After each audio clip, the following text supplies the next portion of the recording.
The most incredible thing that we ever caught, Yeah. we caught a swordfish one time at night. That was kind of cool. At night? At night, A yeah. swordfish? Swordfish, yeah. Yeah, I have a picture of it right here. Want to see a picture? Yeah, hell yeah. Yeah. Yeah.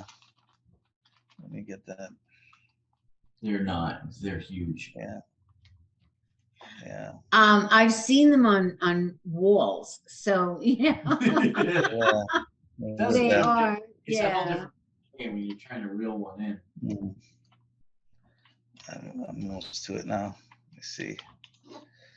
There it is. Oh yeah. Wait, this way. There you go. Yeah. Oh my God. Yeah. 450 pounds. Wow. 450? Yeah. Bob Gonzales and his swordfish.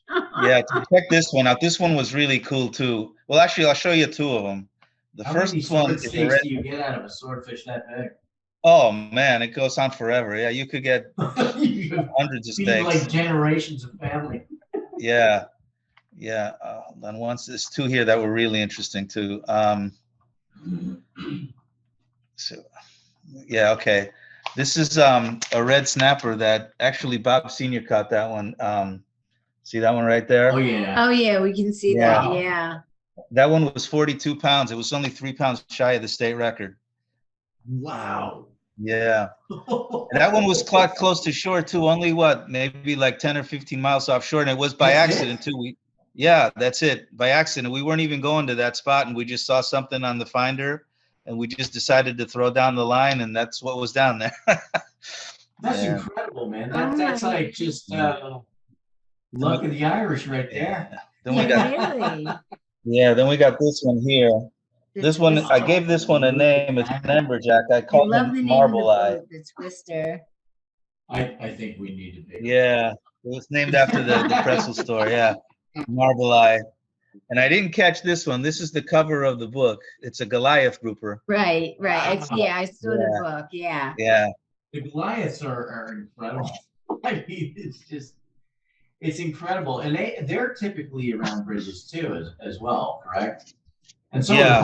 the bull sharks hang around bridges. I know down here in Florida, they stipulate that. They're like, listen, even towards Key West, a lot of people like fishing around the bridges, and a lot of bulls hanging around there, but a lot of the bigger grouper. Yeah. How about snook? Have you ever gotten to snook down here in Florida? I've never fished for snook, actually. Maybe that's on my bucket list, but I've never gone for them before. I know they catch them a lot in the I have no idea canals what you and guys stuff. are talking about. No, I have a buddy of mine I used to work with. He's a professional fisherman, and he goes for a lot of snook. It's I guess it's one of those categories that guys focus on, as opposed to deep sea like sword or Is it a big fish? Snook can get pretty big, not as big as like a Goliath. They're an inshore fish. You don't you can catch them in the canals and you don't have to go offshore for them. Okay. So what do you have upcoming? Like what's on the horizon for you? Are you going to do some maybe like a documentary or something along the lines of filming? I wouldn't mind doing something like that. Right now I'm just marketing the book. I have a book signing coming up in Barnes and Noble in Naples, Florida. Okay. Yeah, on June 17th. That should be a lot of fun. I'm looking forward to that. And then snapper season is about to start in the Gulf, so maybe I'll go out, do some snapper fishing. I don't know if we'll catch one like I showed you, but they're always fun to catch, even the little ones.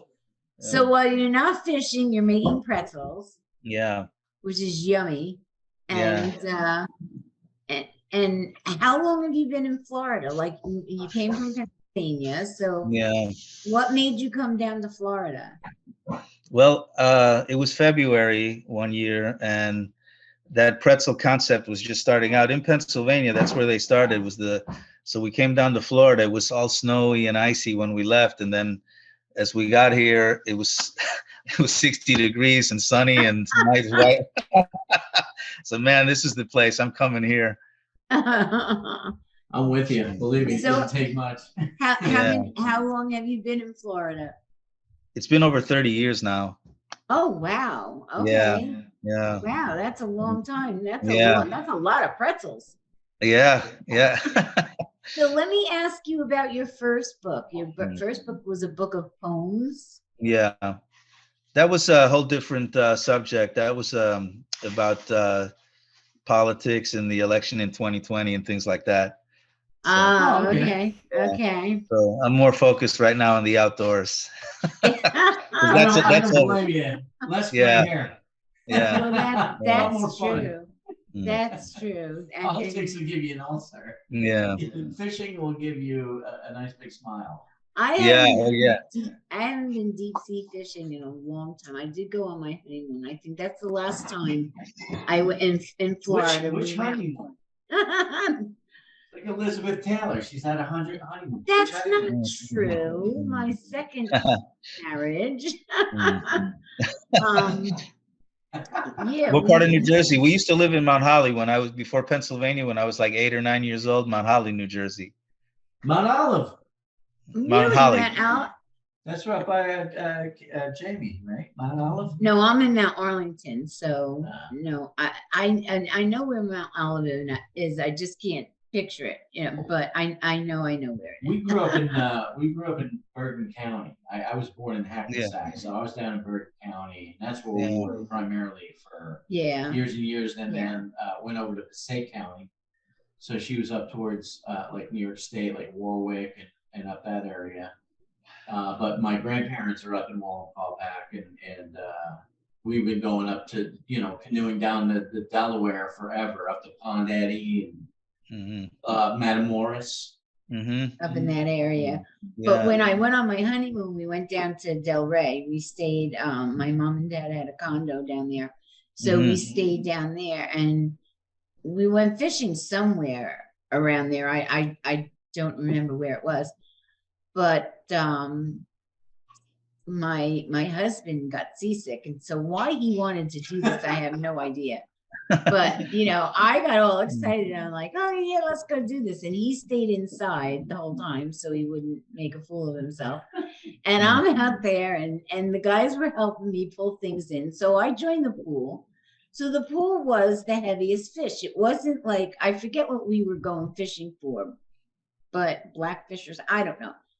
But it wasn't, the pool wasn't the type of fish. It was the heaviest fish. So at the end, now, there's all these guys. I was the only woman on the boat. I had the heaviest fish, and they were furious because, because I won probably this because pool. you didn't reel it in. The captain probably reeled it in. No, I reeled it in, but I couldn't get it up. Like, I couldn't flip up because it was big. And so the one guy helped me get it up, and they weighed it, and I came in the heaviest, and I'm standing there with this wad of money, and these guys are standing there with these fishes looking like, So I said, whoever wants the fish to eat, you can have them, because I don't want them. You like it? Didn't throw you overboard. That is a thing, Bob. Right? That is a thing. Like, you accidentally knock into her, and she just happens to fall over. Well, that's the last time I went. I would love to go again, but I just haven't had the time. But it is a lot of fun. I have to say, it's really a lot of fun going out there, and we used to go blue fishing, and you'd put the bananas on your bananas. They call them bananas, right? Isn't that what they call them, Bob? Bananas. Well, some of the lures may be called banana lures. They've got all kinds of names. Bananas. I don't know. There's these long rubber things, and you throw it out, and what do you catch? Like a star? No, it's not. It's not a real banana. It's something that you use as bait, but it's called a banana. Or that's what we call them. Yeah, that's probably a local thing. Yeah, but they have banana lures. I'm sure there's got all kinds of names for everything. Yeah, I'm sure. Like, there's all different kinds of names for the little reels and the things that you put on the end, and it's definitely an art. I mean, you have it's to a do New it Jersey long. thing. Just fishing overall. I mean, the passion that you have. It takes a lot. You have to learn a lot. You have to get into it and really understand it. It's not just you get on a boat and throw a line out. I mean, there's a lot more to it. Well, what do you have on the horizon? I mean, are you going to do another book, or are you like what's your, what's Well, big right now for this you? book in paperback and it's on Kindle, but I would like to do an audio version, and I Mhm. want to translate it into Spanish. Ah, Oh, yes, okay. Yeah. absolutely. So I I'd like thought to they do would do those that two. automatically, wouldn't they? No. Well, No? they did the No. Kindle and the paperback. And maybe eventually I'll do the other stuff I talked and the hardcover.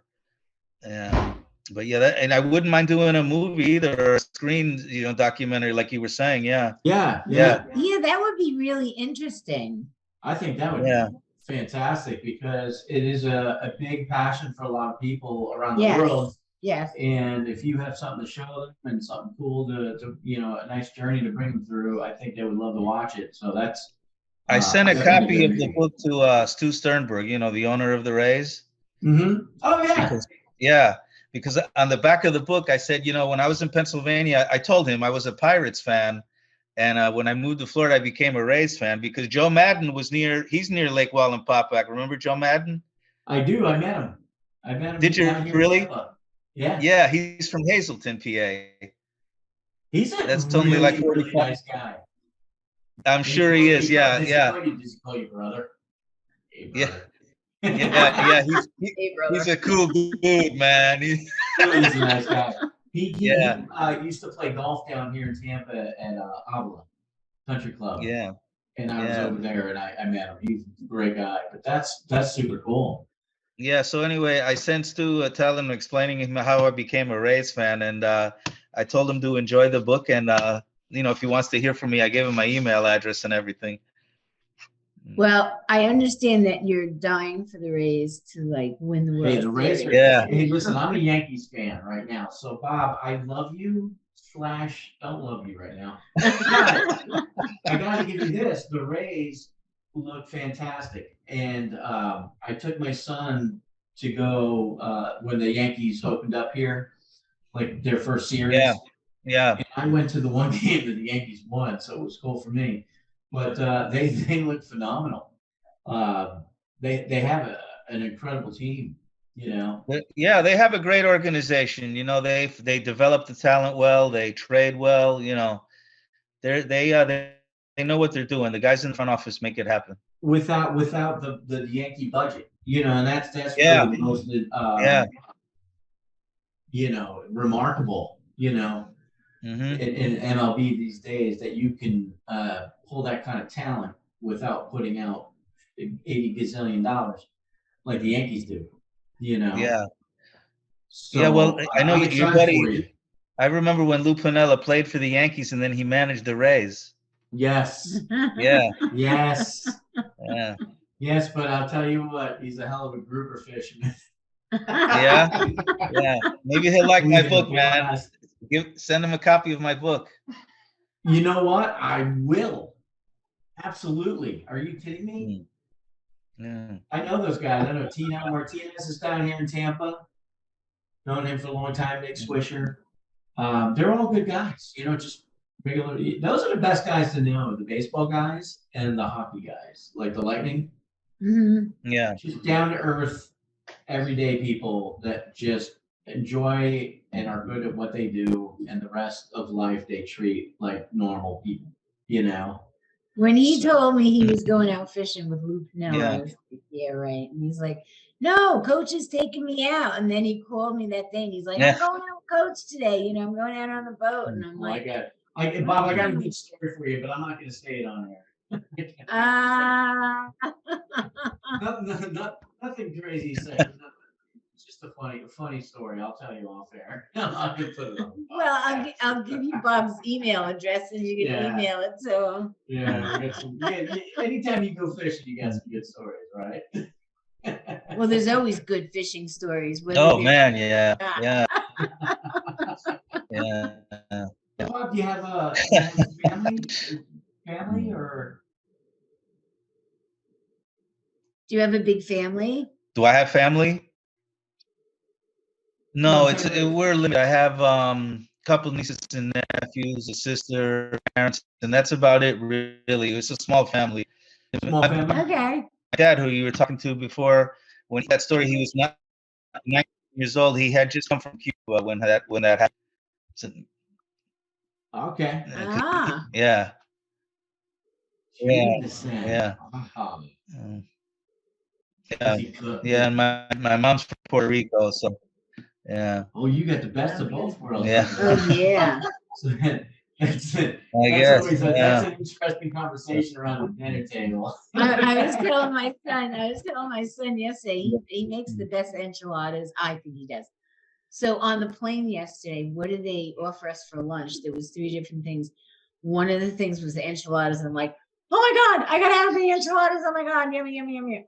And they were so delicious. So. Yeah, Bob, when it Mm. comes to Hispanic cuisine, and I grew up in New Jersey, where most of my friends were Puerto Rican or Dominican, and that was a big fight because everybody had the best of roast and pollo, right? The Dominicans, Yeah, yeah. Oh man, yeah, yeah. And then when you go down and you experience Cuban cuisine, which we had up there obviously, and then you come down to Miami, where it's very, very prevalent, they have the best.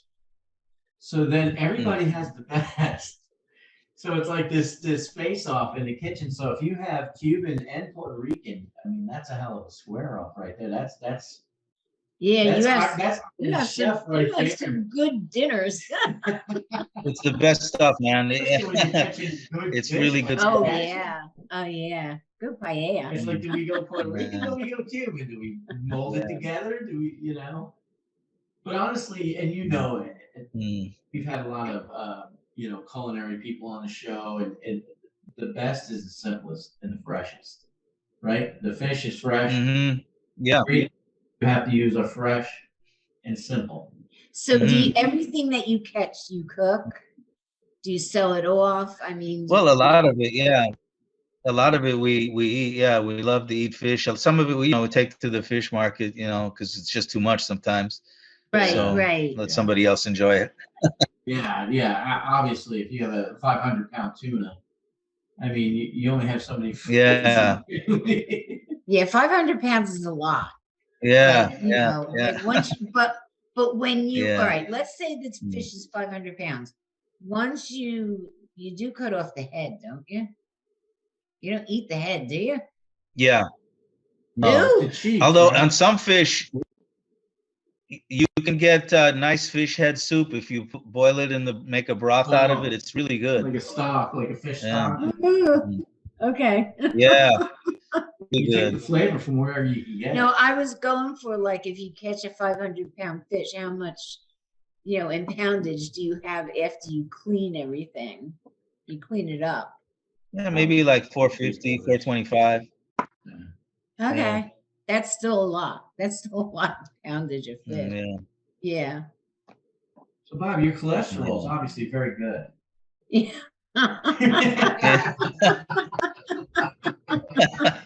Very good. Doctors like Bob, listen. For the love of God, eat a donut. Jesus. So I'm really hoping, Bob, that you do a documentary. I'd love to see that. That I think I really, really, truly believe that would be something really wonderful for you. And I'd Bob, enjoy you it can too. have That us would be down. great. We'll accompany you. We'll put her in a wetsuit just for no reason. Oh, thanks. Yeah. With her in her purple hair. Yeah, I was gonna say you guys make a cameo. I'll bring a guitar. I'll serenade everybody. It'd be great. Yeah. That'd be fantastic. We can make it one big. We'll invite Jimmy Buffett to sing the songs with you. Oh yeah. Oh sure. I'll even take your class. We'll go crazy. I'll split the tip jar with you. We'll go crazy. Yeah. Well, listen, Bob, where can people find you? Well, I have a website, flickerinthewater.com, and email and access to all the books, and Amazon and Barnes & Noble is all there. But it's also, if you want to go directly to Barnes & Noble or Amazon, just look up Flicker in the Water. The site is just Flicker in the Water, but on Amazon it's Flicker. Yeah. by Bob Gonzales. liquorinthewater.com. Yeah. That's Yeah. great. Well, And I I'm hope you sure shoot us the book is a for all copy. I'm ages too. looking It's good for forward to it. kids. It's good for adults. Mhm. It's good for people who enjoy the sea or an experience, or even if you're not, still, I think people can learn a lot from it Absolutely. and have some laughs too along the way. Yes, Yeah. it does say drama, humor. So I'm sure there's a lot Yeah. of good fish Yeah. tales in there. Oh, that's fantastic. Yeah, I I'm sure did- you'll I enjoy did- it. Yeah. You know, a few excerpts because they do have excerpts. You know, when I looked Mhm. online, a lot of different sites had a few Mhm. excerpts and from the book, and it was Mhm. really good. It was very good. So Oh, if you're thank a you. fisherman out there, Thanks. let's Or a buy. fisherwoman. Yeah, it could be a fisherwoman too. A lot of That's ladies love true. fishing. That's true. I don't want to Fishing discriminate. kids, you kidding me? Kids, Everybody's yes. out there. Mm. A Flicker in the Water by Bob Gonzales, definite read. And Bob, you've been great to have on the show. And now you're making me want a pretzel. So Ah, some crazy German mustard. yeah, right. Yeah. Pennsylvania Yeah. style. Well, I appreciate you guys having me on. Thanks. Well, it's been a pleasure having you on. And again, this is Funny Minds. And if you go to our website, funnyminds.com, you are going to see we have a store. We have some crazy things that we sell in our store. But you're also going to see a purple little dot there. And there's two organizations that we're very involved with, and that's Women's Breast Cancer and St. Jude's Children's Hospital. So please donate because they do wonderful, wonderful things. Both organizations do. And it's been a pleasure, Bob, to have you on the show. It was a lot of fun listening to your fish tales. And everybody buy that book. If you're a fisherman, even if you're not a fisherman, read the book. You'll probably have some laughs and learn some things, you know? Really? Let your mind go. And enjoy. pretend you're out on the sea. I think it's very calming to be out on the ocean and the water and stuff, you know? So you can just pretend that you're out on the water, whether you catch a fish or not, who cares? You know, you're out there and you're having a great time. And again, Bob, I thank you so much for being on the show. You were an absolute pleasure to talk to. So we'll see you. No, thank you guys. I really appreciate it. Okay. Okay. All right. Take care. Get down here to Tampa. Look me up. Yes. Be happy. Be healthy. Yeah, be wise. Get some grouper. Smile and laugh. Yes, sir. Because laughter is the best medicine, everybody. Okay, Bob. We'll see you. Bye-bye. Bye.